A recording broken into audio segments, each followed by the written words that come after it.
Hey everyone, this past weekend I took a quick trip to Iowa to see Lana at Hinterland Music Festival in St. Charles, Iowa.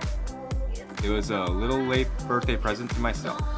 Stagecoach didn't really work with my work schedule, so this was really the only doable option for me to see her before the end of the year. Once I got off the Sunday waitlist, I booked what I needed to book, and all I had to do was wait until it was time to leave. After work that Saturday, I went home, did some last minute packing, and then headed to the airport. I only ended up packing my backpack as I was just going to come back that Monday night anyways. I got to the airport like 2.5 hours before my flight and had dinner, even though I probably should have just had dinner at home before, but that's a whole other thing. My flight left LAX a little before midnight to my connection in Dallas. Other times I have had a connection in Dallas, something went wrong where my flight got delayed, but we were good this time. If I got a significant delay here, my whole trip could have gotten derailed. I planned to sleep on the flight, but the person in the middle seat fell asleep first and kept invading my personal space, so I couldn't really fall asleep. At least on my Dallas to Des Moines flight, I was able to rest a bit because I got the whole row to myself.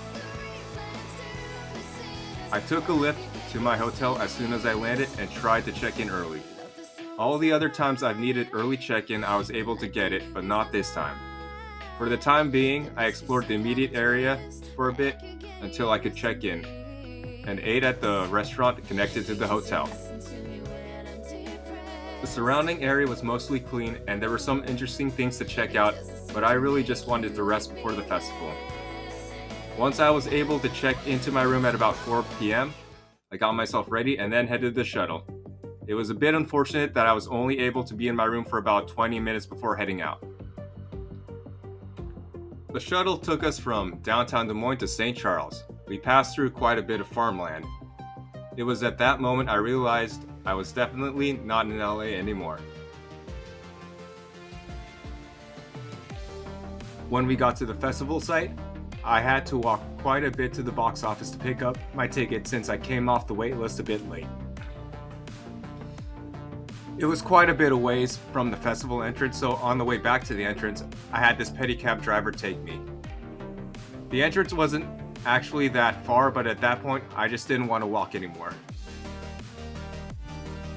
My driver and I conversed for a bit, and he actually worked at Electric Force in years past, which is one of my favorite festivals. We had a good conversation about traveling and other festivals as well. Once I got into the festival, I went straight to the merch tent to get that out of the way. After that, I checked out other vendors and got food and a couple drinks here and there. One of my favorite vendors was this local vinyl shop, and they got my ass. I spent quite a bit there. I would have loved to come earlier and see everyone else's set, but not being able to check into my hotel until 4 set me back quite a bit. I'm sure all the other artists are great people, but I was only able to see Bleachers and Sierra Farrell. The venue was this grassy amphitheater with one main stage, and for the most part, it was easy to move around and everything was placed where it made sense, at least to me.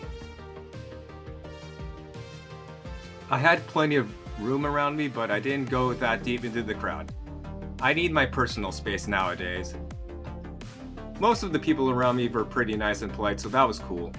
Everyone just seemed to be having a great time. Lana's set was very similar to her set at Wembley. This was my 11th time seeing her, but there were definitely people here that have seen her more than that. We'll see what her plans are for next year. I would very much like to see her at a local venue, but I would not be against another one of these adventures. But this was pretty tiring. At the end of the night, I raced back to the shuttle stop and there was a bit of a wait, because almost everyone stayed until the very end. The car line for the people that drove looked quite a bit backed up. We were fortunate to have a somewhat clear way out of the festival away from the traffic. Once I got back to the hotel, I pretty much showered and went to bed. I thought the room was pretty nice, and I wish I got to spend more time there. But that's the thing with these short adventures.